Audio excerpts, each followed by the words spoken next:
Hello and welcome back for another Speedy read, episode 12 of Phillip Pullman's Northern Lights. So I'm going to try a different format today because I don't have as much time. So instead of reading for a whole hour, I'm just going to read for 30 minutes and see where we get up to. And also, it's blowing a hoolie out there. So if you hear any gusting, turbulence, white noise, it's the wind.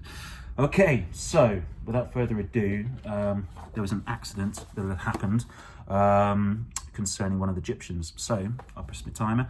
It is a speedy read, so there will be interruptions or mispronunciations, all of that. So here we go. Let's begin. Where's Peter now? He's tying up. It was him who said I had to send for you. Quite right. Now, Jacob, can you hear me? Jacob's eyes rolled to look at Father Coram, sitting on the opposite bunk a foot or two away. Hello, Father Coram, he murmured. Lyra looked at his demon. She was a ferret, and she lay very still beside his bed, beside his head, curled up but not asleep, for her eyes were open and glazed like his. What happened? Said Father Coram. Benjamin's dead, came the answer. He's dead, and Gerard's captured. His voice was hoarse and his breath was shallow. When he stopped speaking, his demon uncurled painfully and licked his cheek, and taking strength from that, he went on. We was breaking into the Ministry of Theology, because Benjamin had heard from one of the gobblers we caught that the headquarters were there. That's where all the orders were coming from. He stopped again. You captured some gobblers? Said Father Coram. Jacob nodded and cast his eyes at his demon. It was unusual for demons to speak to other humans than their own, but it happened sometimes, and she spoke now. We caught 3 gobblers in Clerkenwell and made them tell us who they were working for and where the orders came from and so on. They didn't know where the kids were being taken, except it was north to Lapland. She had to stop and pant briefly, her little chest fluttering before she could go on. And so them gobblers told us about the Ministry of Theology and Lord Boreal. Benjamin said him and Gerard Hook should break into the ministry, and Franz Brokman and Tom Mendham should go and find out about Lord Boreal. And did they do that? Well, we don't know. They never came back. Father Coram, it was like everything we did they knew about before we did it. And for all we know, Franz and Tom were swallowed alive as soon as they got near Lord Boreal. Come back to Benjamin, said Father Coram, hearing Jacob's breathing getting harsher and seeing his eyes close in pain. Jacob's demon gave a little mew of anxiety and love, and the woman took a step or two closer, her hands to her mouth, but she didn't speak, and the demon went on faintly. Benjamin and Gerard and us went to the ministry at Whitehall and found a little side door, it not being fiercely guarded, and we stayed on watch outside while they unfastened the lock and went in. They hadn't been in but a minute when we heard a cry of fear. Benjamin's demon came flying out and beckoned to us for help and flew in again. We took our knife and ran in after her. Only the place was dark and full of wild forms and sounds that were confusing in their frightful movements. We cast about, but there was a commotion above and a fearful cry, and Benjamin and his demon fell from a high staircase above us. His demon had tugging and fluttering to hold him up, but all in vain, for they crashed on the stone floor and both perished in a moment.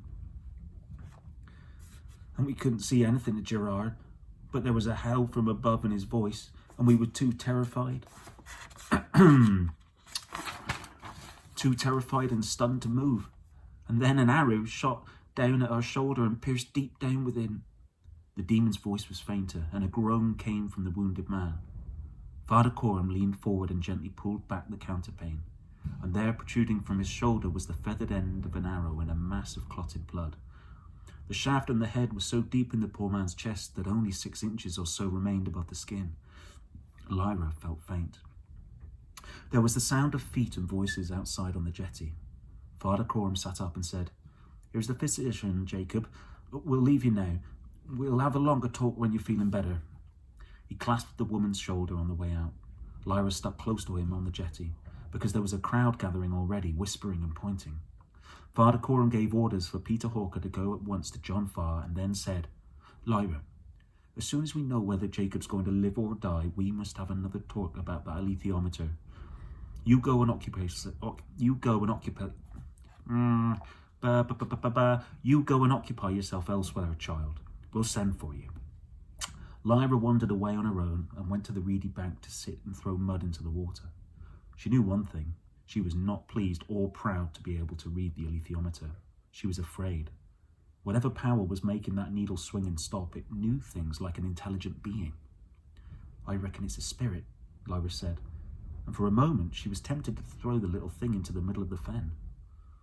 I'd see a spirit if there was one in there, said Pantalaimon, like that old ghost in Godstow I saw when you didn't.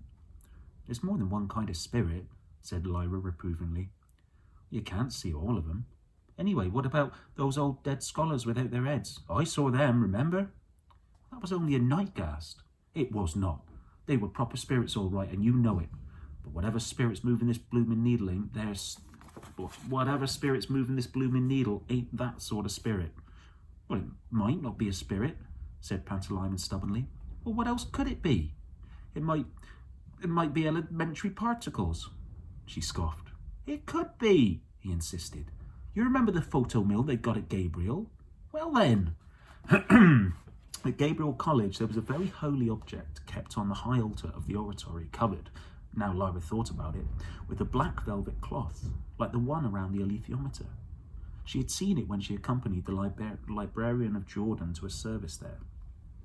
At the height of the invocation, the intercessor lifted the cloth to reveal in the dimness a glass dome inside which there was something too distant to see, until he pulled a string attached to a shutter above, letting a ray of sunlight through to strike the dome exactly. Then it became clear. A little thing like a weather vane, with 4 sails, black on one side and white on the other, that began to whirl around as the light struck it. It illustrated a moral lesson, the intercessor explained, for the black of ignorance fled from the light, whereas the wisdom of white rushed to embrace it. Lyra took his word for that, but the little whirling vanes were delightful, whatever they meant, and all done by the power of photons, said the librarian as they walked home to Jordan.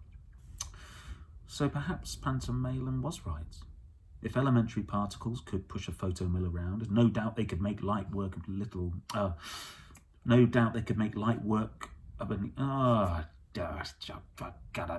third time. So perhaps Pantalaimon was right. If elementary particles could push a photomill around, no doubt they could make light work of a needle, but it still troubled her. Lyra! Lyra! It was Tony Costa, waving to her from the jetty. Come over here, he called. You got to go and see John Farr. Gotta go and see John Farr at the Zoll. Run, girl, it's urgent. She found John Farr with Father Coram and the other leaders. They all looked troubled. John Farr spoke. Lyra, child, Father Coram has told me about your reading of that instrument, and I'm sorry to say that poor Jacob has just died. I think we're going to have to take you with us after all, against my inclinations. I'm troubled in my mind about it, but there don't seem to be any alternative. As soon as Jacob's buried, according to custom, we'll take our way. Now, you understand me, Lyra. You're a-coming too, but it ain't no occasion for joy or jubilation. There's trouble, danger ahead for all of us. I'm putting you under Father Coram's wing. Now, don't be a trouble or a hazard to him, or you'll be feeling the force of my wrath. Now, cut along and explain to Ma Costa and hold yourself in readiness to leave. The next 2 weeks passed more busily than any time of Lyra's life so far.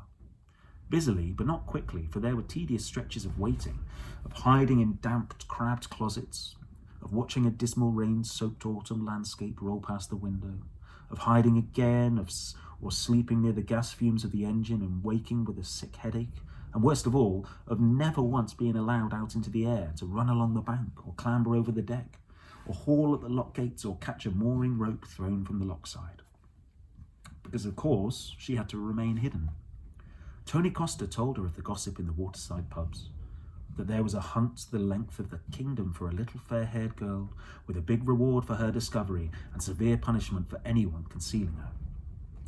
There were strange rumours too. People said that she was the only child to have escaped from the gobblers, and she had terrible secrets in her possession. Another rumour said she wasn't a human child at all, but a pair of spirits in the form of a child and demon sent to this world by the infernal powers in order to work great ruin. And yet another rumour said it was no child but a fully grown human, shrunk by magic and in the pay of the Tartars, come to spy on good English people and prepare the way for a Tartar invasion. Lyra heard these tales at first with glee and later with despondency. All those people hating and fearing her. And she longed to be out of this narrow boxy cabin. She longed to be north already in the white snows under the blazing aurora. And sometimes she longed to be back at Jordan College, scrambling over the roofs with Roger and the steward's bell tolling half an hour to dinner time and the clatter and sizzle and shouting of the kitchen. Then she wished passionately that nothing had changed. Nothing would ever change, that she could be Lyra of Jordan College forever and ever. The one thing that drew her out of her boredom and irritation was the Alethiometer. She read it every day, sometimes with Father Coram and sometimes on her own, and she found that she could sink more and more readily into the calm state in which the symbol meanings clarified themselves, and those great mountain ranges touched by sunlight emerged into vision. She struggled to explain to Father Coram what it felt like. It's almost like talking to someone, only you can't quite hear them and you can't feel kind of stupid because they're cleverer than you, only they don't get cross or anything. And they know such a lot, Father Coram, as if they knew everything almost. Mrs. Coulter was clever, but she knew ever such a lot, but this is different kind of knowing. It's like understanding, I suppose. He would ask specific questions and she would search for answers. "Oh, what's Mr. Coulter doing now?" he'd say, and her hands would move at once, and he'd say, "Oh, tell me what you're doing." "Well, the Madonna's Mrs. Coulter, and I think my mother, when I put the hand there, and the ant is busy." That's easy, that's the top meaning. "And the hourglass has got time and its meanings, and part way down there's now, and I just fix my mind on it." "And how do you know where these meanings are?" "I kind of see 'em, or feel 'em rather, like climbing down a ladder at night. You put your foot down and there's another rung. Well, I put my mind down and there's another meaning, and I kind of sense what it is. Then I put them all together. There's a trick in it, like focusing your eyes." "We'll do that and see what it says." Lyra did. The long needle began to swing at once and stopped, moved on, stopped again in a precise series of sweeps and pauses. It was a sensation of such grace and power that Lyra, sharing it, felt like a young bird learning to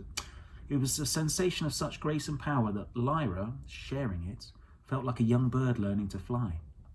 Father Coram, watching from across the table, noted the places where the needle stopped and watched the little girl holding her hair back from her face and biting her lower lip just a little, her eyes following the needle at first, but then, when its path was settled, looking elsewhere on the dial. Not randomly, though. Father Coram was a chess player, and he knew how chess players looked at a game in play. An expert player seemed to see the lines of force and influence on the board, and looked along the important lines and ignored the weak ones. And Lyra's eyes moved the same way, according to some similar magnetic field that she could see and he couldn't. The needle stopped at the thunderbolt, the infant, the serpent, the elephant, and at a creature Lyra couldn't find a name for, a sort of lizard with big eyes and a tail curled around the twig it stood on. It repeated the sequence time after time while Lyra watched. "What's that lizard mean?" said Father Coram, breaking into her concentration. "Well, it don't make sense. I can see what it says, but I must be misreading it. The thunderbolt, I think, is anger, and the child, well, I think that's me. I was getting a meaning for that lizard thing, but you talked to me, Father Coram, and I lost it. See? It's just floating old any old where." "Well, yes, I see that. I'm sorry, Lyra. Are you tired now? Do you want to stop?" "No, I don't," she said, but her cheeks were flushed and her eyes bright. She had all the signs of a fretful overexcitement, and it was made worse by her long confinement in this stuffy cabin. He looked out of the window. It was nearly dark, and they were travelling along the last stretch of inland water before reaching the coast. Wide brown scummed expanses of an estuary extended under a dreary sky to a distant group of coal spirit tanks, rusty and cobwebbed with pipework, beside a refinery where a thick smear of smoke ascended reluctantly to join the clouds. "Where are we?" said Lyra. "Can I go outside just for a bit, Father Coram?" "Oh, this is Colby Water," he said, "the estuary of the River Cole. When we reach a town, we'll tie up by the smoke market and go on foot to the docks. We'll be there in an hour or two." But it was getting dark, and in the wide desolation of the creek, nothing was moving but their own boat and a distant coal barge labouring towards the refinery. And Lyra was so flushed and tired, and she'd been inside for so long. So Father Coram went on. "Well, I don't suppose it'll matter for just a few minutes in the... Well, I don't suppose it'll matter for just a few minutes in the open air. I wouldn't call it fresh, tent fresh, except when it's blowing off the sea. But you can sit out and talk and look around till we get closer in." Lyra leapt up, and Pantalaimon became a seagull at once, eager to stretch his wings in the open. It was cold outside, and although she was well wrapped up, Lyra was soon shivering. Pantalaimon, on the other hand, leapt into the air with a loud caw of delight, and wheeled and skimmed and darted, now ahead of the boat, now behind the stern. Lyra exulted in it, feeling with him as he flew, and urging him mentally to provoke the old Tillerman's cormorant demon into a race. But she ignored him, and settled down sleepily on the handle of the tiller near her man. There was no life out on this bitter, brown expanse, and only the steady chug of the engine and the subdued splashing of the water under the bows broke the wide silence. Heavy clouds hung low without offering rain. The air beneath was grimy with smoke. Only Pantalaimon's flashing elegance had anything in it of life and joy. As he soared up out of a dive with wide wings white against the grey, something black hurtled at him and struck. He fell sideways in a flutter of shock and pain, and Lyra cried out, feeling it sharply. Another little black thing joined the first. They moved, not like birds, but like flying beetles, heavy and direct and with a droning sound. As Pantalaimon fell, trying to twist away and make for the boat and Lyra's desperate arms, the black things kept driving into him, droning, buzzing, and murderous. Lyra was nearly mad with Pantalaimon's fear and her own, but then something swept past her and upward. It was the Tillerman's demon, and clumsy and heavy as she looked, her flight was powerful and swift. Her head snapped this way and that. There was a flutter of black wings, a shiver of white, and a little black thing fell to the tarred roof of the cabin at Lyra's feet, just as Pantalaimon landed on her outstretched hand. Before she could comfort him, he changed into his wildcat shape and sprang down on the creature, batting it back from the edge of the roof where it was crawling swiftly to escape. Pantalaimon held it firmly down with a needle-filled paw and looked up at the darkening sky where the black wing flaps of the cormorant were circling higher as she cast around for the other. Then the cormorant glided swiftly back and croaked something to the Tillerman, who said, "It's gone. Don't let the other one escape. Here." And he flung the dregs out of the tin mug he'd been drinking from and tossed it to Lyra. She clapped it over the creature at once. It buzzed and snarled like a little machine. "Hold it still," said Father Coram from behind her, and then he was kneeling to slip a piece of card under the mug. "What is it, Father Coram?" she said shakily. "Let's go below and have a look. Take it careful, Lyra. Hold that tight." She looked at the Tillerman's demon as she passed, intending to thank her, but her old eyes were closed. She thanked the Tillerman instead. "You ought to stay below," was all he said. She took the mug into the cabin where Father Coram had found a beer glass. He held the tin mug upside down over it, and then slipped the card out from between them so that the creature fell into the glass. He held it up so they could see the angry little thing clearly. It was about as long as Lyra's thumb and dark green, not black. Its wing cases were erect, like a ladybird's about to fly, and the wings inside were beating so furiously that they were only a blur. Its six clawed legs were scrabbling on the smooth glass. "What is it?" she said. Pantalaimon, a wildcat still, crouched on the table 6 inches away, his green eyes following it round and round inside the glass. "If you was to crack it open," said Father Coram, "you'd find no living thing in there. No animal, nor insect, at any rate. I seen one of these things afore, and I never thought I'd see one again. Well, not this far north. Afric things. There's a clockwork running in there, and it's pinned to a spring of it. There's a clockwork running in there, and pinned to the spring of it there's a bad spirit with a spell through its heart." "But who sent it?" You don't even need to read the symbols, Lyra. You can guess as easy as I can." "Mrs. Coulter." "Of course. She ain't only explored up north. There's strange things aplenty in the southern wild. It was Morocco where I saw one of these last. Deadly dangerous. While the spirit's in it, it won't never stop. And when you let that spirit free, it's so monstrous angry, it'll kill the first thing it gets at. But what's it after? Spying. Oh, it was a cursed fool to let you up above, and I should have let you think your way through the symbols without interrupting. I see it now, said Lyra, suddenly excited. It means air, that lizard thing. Oh, I saw that, but I couldn't see why, so I tried to work it out and I lost it. Ah, said Father Coram. Then I see it too. It ain't a lizard, that's why. It's a chameleon. And that stands for air because they don't eat nor drink. They just live on air. And the elephant? Africa, he said. Ha ha. Ah, they each looked at each other. With every revelation, with each revelation of the Alethiometer's power, they became more awed by it. It was telling us about these things all the time, said Lyra. We ought to listen.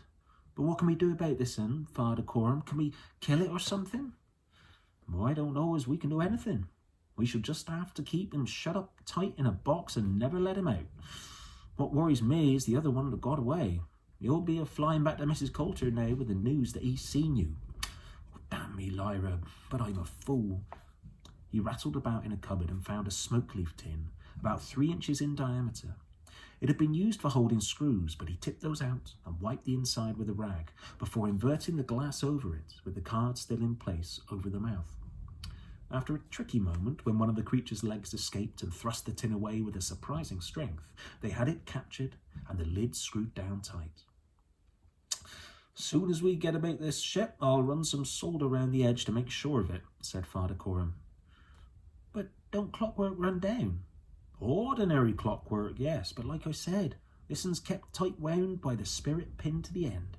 The more he struggles, the tighter it's wound, and the stronger the force is. Now, let's put this fella out the way. He wrapped the tin in a flannel cloth to stifle the incessant buzzing and droning and stowed it away under his bunk. It was dark now, and Lyra watched through the window as the lights of Colby came closer. The heavy air was thickening into mist, and by the time they tied up the wharves alongside the smoke market, everything in sight was softened and blurred. The darkness shaded into pearly silver grey veils laid over the warehouses and the cranes, the wooden market stalls, and the white granite many-chimney buildings the market was named after, where day and night fish hung kippering in the fragrant oakwood smoke. The chimneys were contributing their thickness to the clammy air, and the pleasant reek of smoked herring and mackerel and haddock seemed to breathe out of the very cobbles. Lyra, wrapped up in an oilskin and with a large hood hiding her revealing hair, walked along between Father Coram and the tillerman. All 3 demons were alert, scouting around corners ahead, watching behind, listening for the slightest footfall. But they were the only figures to be seen. The citizens of Colby were all indoors, probably sipping Genever beside roaring stoves. They saw no one until they reached the dock, and the first man they saw there was Tony Costa, guarding the gates. "Thank God you got here," he said quietly, letting them through. "We just heard as Jack Verhoeven's been shot and his boat sunk, and no one heard where as you was. John Farr's on board already and jumping to go." The vessel looked immense to Lyra, a wheelhouse and funnel amidships, a high forecastle, and a stout derrick over a canvas-covered hatch. Yellow light agleam in the portholes and the bridge, and white light at the masthead, and 3 or 4 men on deck working urgently at things as she couldn't see. She hurried up the wooden gangway ahead of Father Coram and looked around with excitement. Pantalaimon became a monkey and clambered up the derrick at once, but she called him down again. Father Coram wanted them indoors or below, as you called it on board ship. Down some stairs, or a companionway, there was a small saloon where John Farr was talking quietly with Nicholbus Rokeby, the Egyptian in charge of the vessel. John Farr did nothing hastily. Lyra was waiting for him to greet her, but he finished his remarks about the tide and pilotage before turning to the incomers. "Good evening, friends," he said. "Poor Jack Verhoeven's dead, perhaps as you've heard, and his boys are captured." "We have bad news too," said Father Coram, and told of their encounter with the flying spirits. John Farr shook his head. John Farr shook his great head, but didn't reproach them. "Where's the creature now?" he said. Father Coram took out the leaf tin and laid it on the table. Such a furious buzzing came from it that the tin itself moved slowly over the wood. "I've heard of them clockwork devils, but never seen one," John Farr said. "There ain't no way of taming it and turning it back. I do know that much. Nor is it any use weighing it down with lead and dropping it in the ocean, because one day it'd rust through and out that devil would come and make for the child wherever she was. Now, we'll just have to keep it by and exercise our vigilance." Lyra, being the only female on board, for John Farr had decided against taking women after much thought, she had a cabin to herself. Not a grand cabin, to be sure. In fact, little more than a closet with a bunk and a scuttle, which was the proper name for a porthole. She stowed a few things in the drawer below the bunk and ran up excitedly to lean over the rail and watch England vanish behind, only to find that most of England had vanished in the mist before she got there. But the rush of water below, the movement in the air, the ship's lights glowing bravely in the dark, the rumble of the engine, the smells of salt and fish and coal spirit were exciting enough by themselves. It wasn't long before another sensation joined them. As the vessel began to roll in the German Ocean swell, someone called... Sorry, that doesn't sound right, does it? It wasn't long before another sensation joined them as the vessel began to roll in the German Ocean swell. When someone called Lyra down for a bite to supper, she found she was less hungry than she thought, and presently she decided it would be a good idea to lie down, for Pantomime's sake, because the poor creature was feeling sadly ill at ease. And so began her journey to the north. Part 1, that was... What was part 1 called? Part 1. End of part 1, which... Oxford. Glasgow. And part 2 is called Bolvanger. Okay. So, seeing as... Let's see how much time. I'm pretty sure we've got 3 minutes. Well, I think that's a good time to leave it there for the sake of 3 minutes, because we're going into a wholly new chapter of the book. And yeah, it's good. It's coming back to me now. These little clockwork bugs, other bits and bobs. But let's leave it there. And thanks for stopping by, and join me next time for another episode of Northern Lights as we give it a speed and read. All right, until then, be brilliant. Bye. Bye-bye. Bye. There are no stars tonight, just northern skies, reflected light upon your face. Some people think stars rule our lives. Some people, they think otherwise. They can be replaced.